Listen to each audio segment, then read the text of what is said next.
This is Healthcare Now, radio's trending now. Get ready for an exhilarating 30-minute ride through the latest topics driving change in digital health across the news and social media. Join us as our subject matter host takes the lead in uncovering what's hot and what's not. So buckle up and tune in to stay in the know. Welcome to Trending Now on Healthcare Now Radio, where we explore the forefront of healthcare innovations and transformations. As usual, I'm your host, Shahid Shah. Today, we're thrilled to have Tamer Baker, Healthcare CTO at Zscaler. What's trending now, and what Tamer and I will discuss, is the intersection of cybersecurity, economic value, which isn't always covered, and user experience, which usually we forget about that, you can make things really, really secure if you don't want people to use some software. But if you want people to be able to use the software, you have to have good user experience along with excellent cybersecurity. So we're going to be talking about all those topics. And so join us as we delve into zero trust architecture, AI, and more trending topics. With that, Tamer, you've got a couple of decades in the field. How have your experiences shaped your focus on healthcare digital transformation? And use this maybe to tell us a little bit about your background at the same time. Yeah, thank you first and foremost for having me on today. I really appreciate it. I'm excited to be here with everybody listening and with you, Shahid.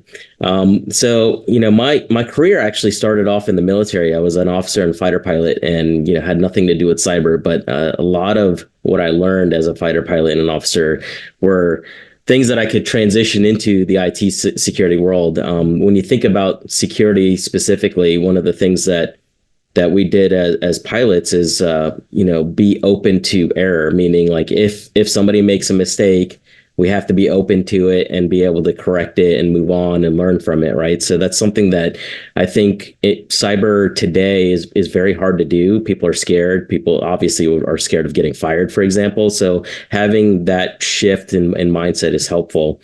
From there, though, I did transition into the IT world. I started off at the bottom. I was hired as a temp to clean network closets, and I had to work up from there.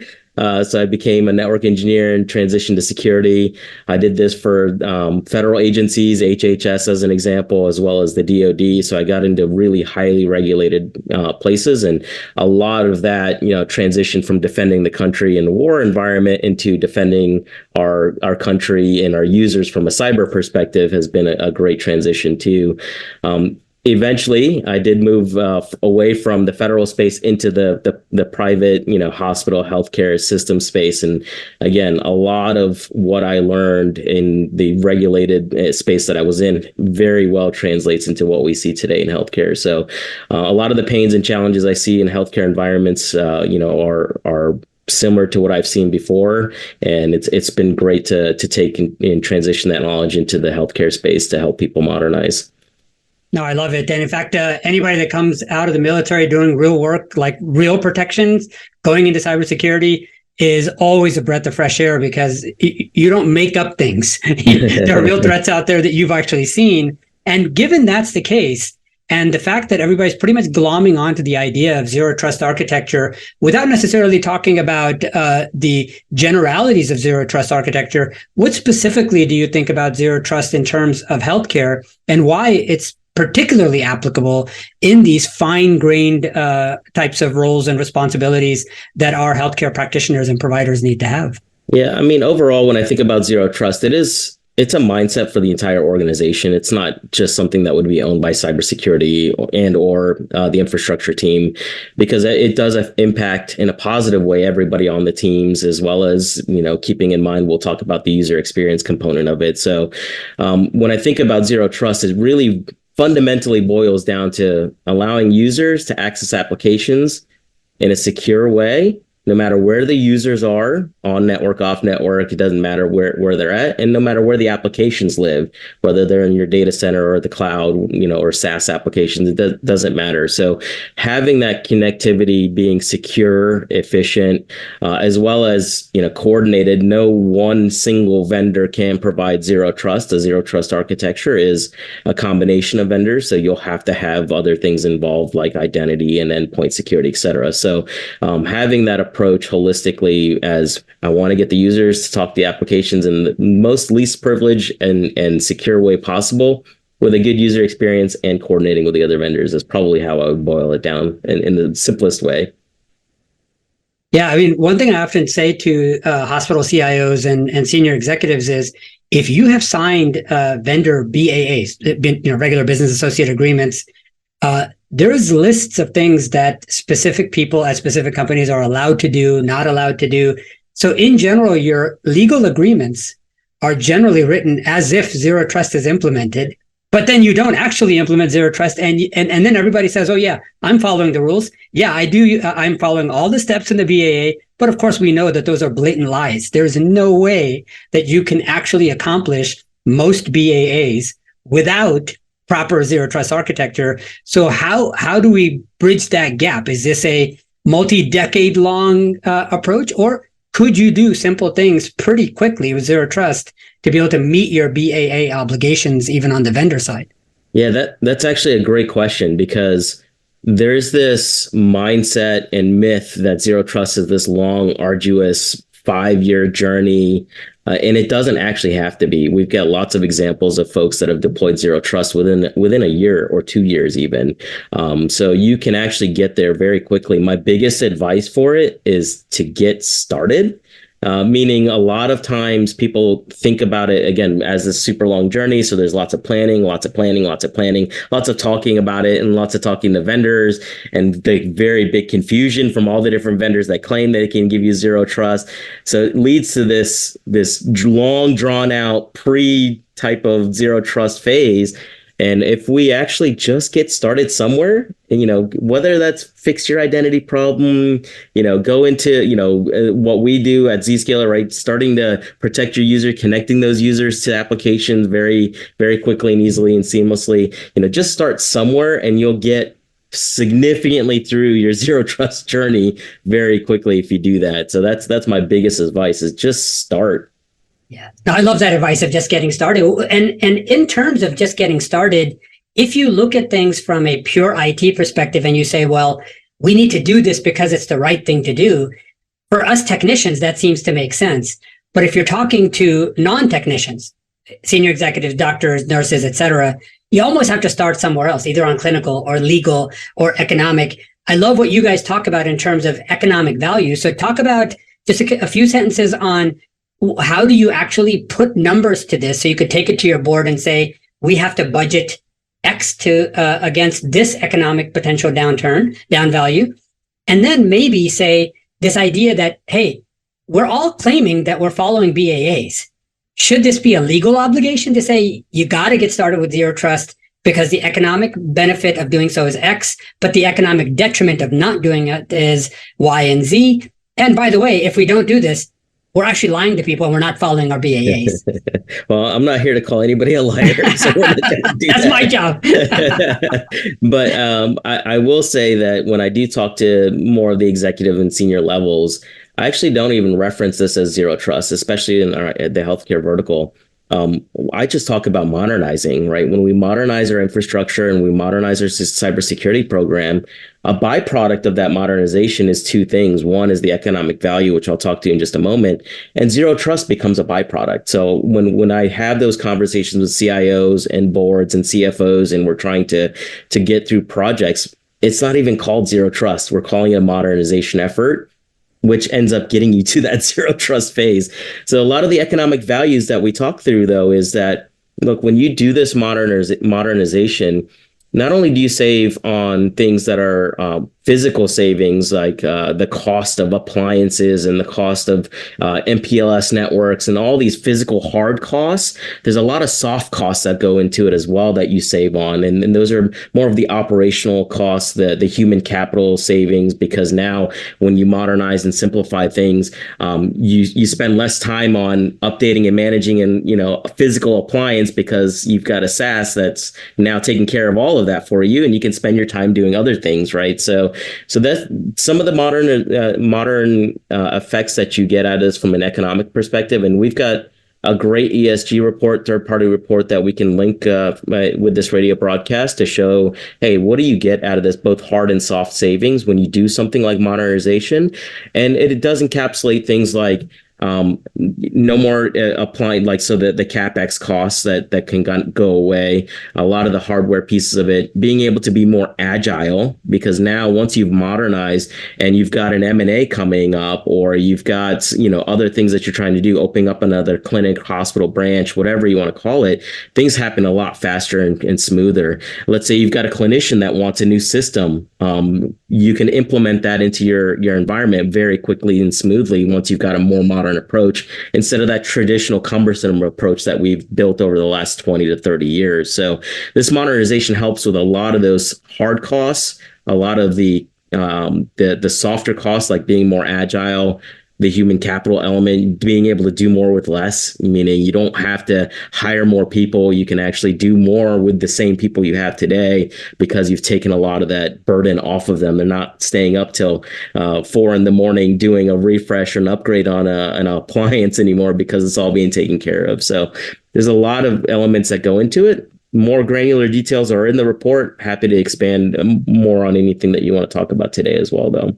No, that's a great advice, Tamer. And what I really love about it is that we're not saying that you should move to zero trust as an add-on with even more money. We're saying if you do it properly with zero trust is often referred to as a software-defined network infrastructure-based strategy.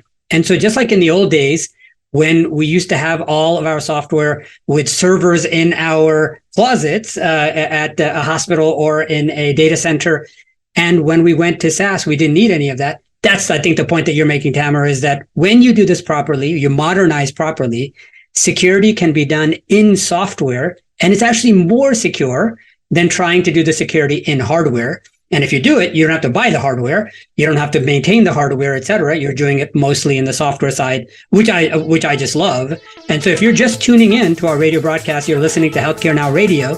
This is Trending Now. I'm Shahid Shah, your host, and I'm talking to Tamer Baker at Zscaler. We're discussing the economic and security benefits of modernizing healthcare technology. Tamer's already talked to us a lot about how this should not be seen as a cybersecurity task. It should be seen as a modernization task. And when you modernize, then you get a lot of the same benefits of cybersecurity, plus a bunch of other stuff like economic value. So how should healthcare institutions today look at the area of AI, machine learning, and their impact on healthcare cybersecurity? What specifically do you guys suggest to your customers about, hey, now you've solved a little bit of your problem with zero trust. Here's now all the cool new things that you can do, because that's what people are really waiting for. Yeah, so obviously AI is the buzzword of the last couple of years and probably 2024 as well. When you think about AI, I consider AI in a few different ways. When I look at a health system, you can implement AI for your care providers, right? There's AI tools that exist to help them with transcription and things like that. But then there's also the AI tools that help with your administrators, and that could be IT admins, it could be your human resources folks, etc. And they're using more of like the Chat GPT style things. AI could also be implemented in the health system when it comes to helping with research and diagnosis, and the clinical side of the house on giving better care, because AI is finding things that humans, typically could be missing. And then, of course, AI is also useful in the cyber realm, because the bad actors are using AI today to attack you. So you need to defend with AI as well. And by that, I mean, the security products and the platforms that you're starting to look at, hopefully you're looking at ones that use AI to help you defend against the bad actors too. So there's a lot of elements that we can dig into from an AI perspective. It's something that you have to embrace, because if you're not embracing it, it will hit you like a truck. It is coming down like a freight train heading your way. So you do have to embrace it, but you have to be really secure about how you're embracing it. So there's a lot of risk in all those categories that I just talked through that we can dive into, whichever one's ever of interest for you. Yeah, one quick note for our radio audience listeners might be that a lot of the conversations you have as the Zscaler Healthcare CTO is with other chief information security officers or CISOs or CTOs or CIOs at hospitals and health systems. How much is the AI in healthcare just yammering and talk? Or are they serious about it? Or are they implementing and coming to you to say, hey, I need to do AI to help me secure my services faster? What's the real world look like? Yeah. It is getting more and more embraced. I have seen a lot of people turning it on. I have seen some that completely block it because of the risks that we can get into. So it's a little bit of a mixed bag. And I have seen people that are waiting because the regulatory piece of it and the governance side of it is still being formed. So a lot of people are trying to figure out how you govern this and how you do it more, more securely. So it's a real mixed bag. Although the systems I've talked to that are more advanced in this are already building language learning models to help with like I said, the research and diagnosis pieces of it. And not only are they building it for their own system, but they're interconnecting multiple regional systems as well to get a better picture of the community as they're trying to do this research. So there are people that I've spoken with that are significantly further along the lines, and then others that are just scared and waiting and completely blocked it until they could figure something out. Yeah. So before we jump into a few more practical matters of day-to-day security, just talk to me a little bit about what is special about LLMs, what is special about AI. And by the way, you don't have the answer. I don't have the answer. Nobody has the answers because this is way too new. How should we think about security when we're looking at chat systems or when we're looking at LLMs? Because the ideal scenario is that when you ask the question of a chat system or something, it's supposed to give you answers, but only the answers you're supposed to be able to see, right? That's what security would mean. That's not where we sit today, and it's often the reason why people turn these things off. So how are you thinking about this in terms of advice to others about where do you put security when LLMs, so these large language models or AI, is introduced? So there's a couple of concepts that we can get into with the security aspect of it. Where one of the big risks is when folks are just using the public, GPTs.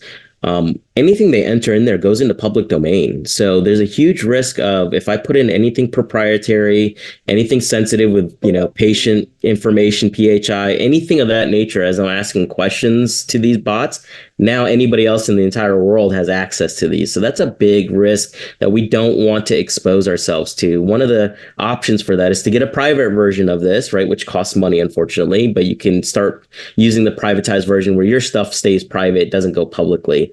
From an LLM perspective, and you're thinking about things like the diagnosis and treatment and research side of the house, AI poisoning is a real threat, right? So if a bad actor gains access to the system in any way, shape, or form, they can inject the smallest things in there, and now all your results are skewed and impacted. So you can have false diagnosis, false things that come up because of this poisoning attack that happens with AI. So the protection there that we need to put in place is making sure, again, this goes back to the very basics of zero trust, the right users are reaching the right applications, no matter where the users and applications live. So even if you're interconnecting multiple systems in a community, we need to ensure that there is that element of zero trust there so that the wrong people don't get access to this, even by accident, to poison your AI, because that would be devastating in the world of healthcare, of course, as we're doing diagnosis.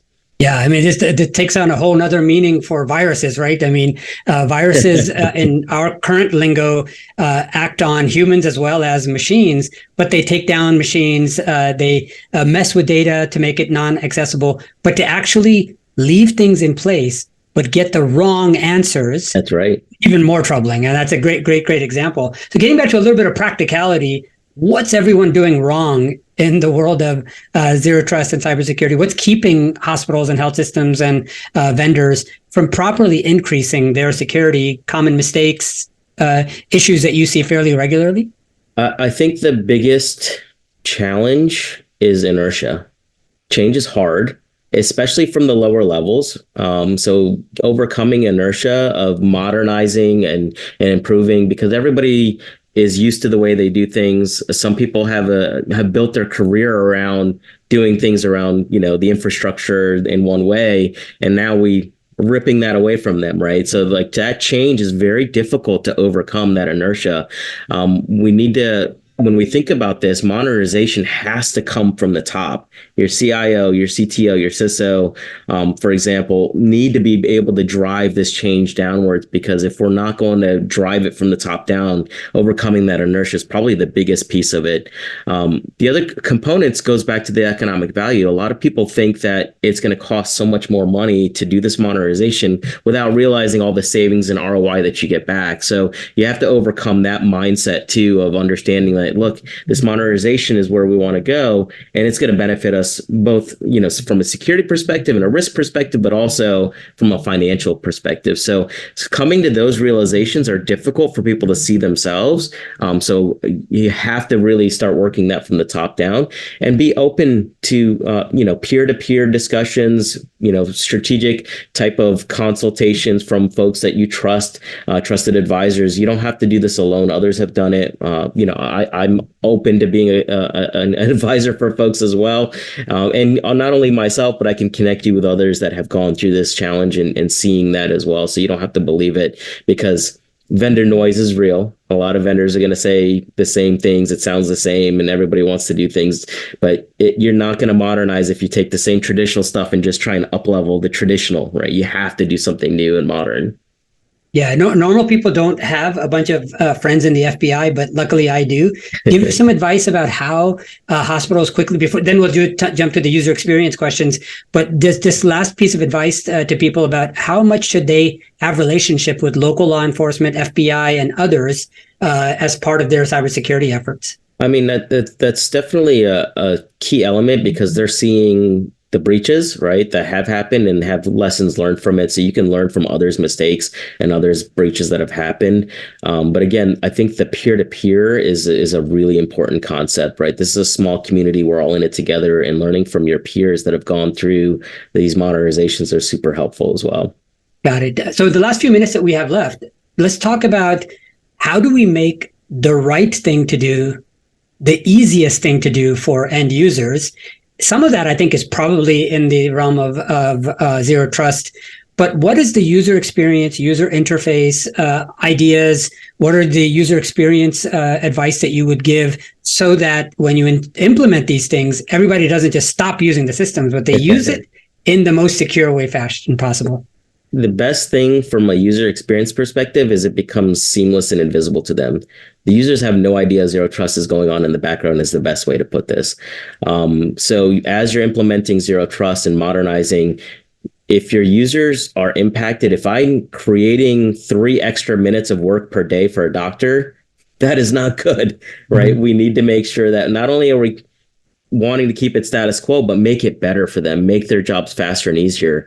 I love the remote radiology experience as an example, because if I'm giving the ability for remote radiologists to see the images faster, quicker, easier, and I can now read an extra 2 images per day, not only is that better for that radiologist, but it's better for your top line revenue as a health system, right? Because now it's seamless and it's faster because they're not having to backhaul and go through those slow, cumbersome VPNs, et cetera. So this modernization makes that user experience so much better. So much so that I've had multiple CTOs stories tell me, like, one radiologist, their chief radiologist was kind of a big pain for them.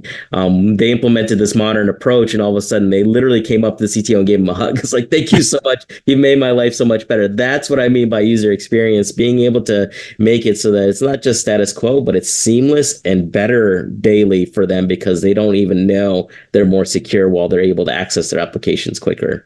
Yeah, one of these days, I think the way that you've got the right experience is that if your users don't need to learn the 3 letters together, V, P, right, and N, yeah, and they can get in and do their work without knowing what that term is. So in the last couple of minutes that we have now, so are there any quick examples of, using ID badges, scanning, automatic as people are going through building areas, when they walk up to a computer, being able to auto log them in with their particular user IDs? What are some good examples that you've seen that our listeners could learn from in the industry itself? No, this is actually, I'm glad you brought this up, because we didn't even pre-discuss this. We're the only cybersecurity partner of Imprivata. We're the only ones that have been integrated with Imprivata, so that when a user experience story comes up to mind, is you've got a doctor that taps in to a shared workstation today. Those workstations have very generic security policies. It's all or none. You can't get granular with it because people are tapping in and out. And you have to have that one shared workstation type of user on there. With this integration that we've done today, that user experience changes, because now every time somebody taps in or taps out and somebody else taps in and taps out of those shared workstations, they get their specific policy applied to them every single time they tap in and tap out. So, you may be able to give more access to things for a doctor versus a nurse, as an example, as well as have that extra protection in place that's seamless to them. They don't know any different. They're just using their tap and go like any other time. And this is a great example of user experience that's seamless, where they're getting that extra cybersecurity benefit on top of it. No, and that's exactly right. And if you think about the examples of, browsers, in the old days, we used to use SAML, then we moved to OAuth, but now you've got FIDO and these other more modern authentication protocols that are built right into browsers. So you could actually know on web page number 1 in your EMR versus web page number 2 in your EMR, who's logged in, what are they allowed to see, and you don't have to do it all just with an all or nothing approach. You can know, what device am I on?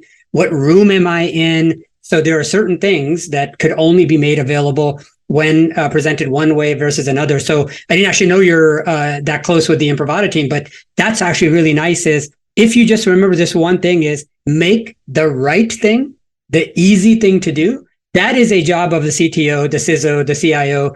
End user should not have to wonder how those things work. And that seamless point that you made is perfect. So, Tamer, first, this was a fantastic conversation. So thank you so much for your insightful perspectives. Before we wrap up, is there anything you want to share with the listeners about Zscaler and where you can find them online? If not, we can end there. Yeah, I'll just share again, zscaler.com, obviously, but that ESG report is going to be super helpful to understand with that economic value we talked about. So we'll share that link and you can read it. And again, it's a third-party report that they put together. So we'll share that. And then, of course, just to wrap it up, think of this as modernization versus zero trust, and zero trust becomes a byproduct as you're going through this.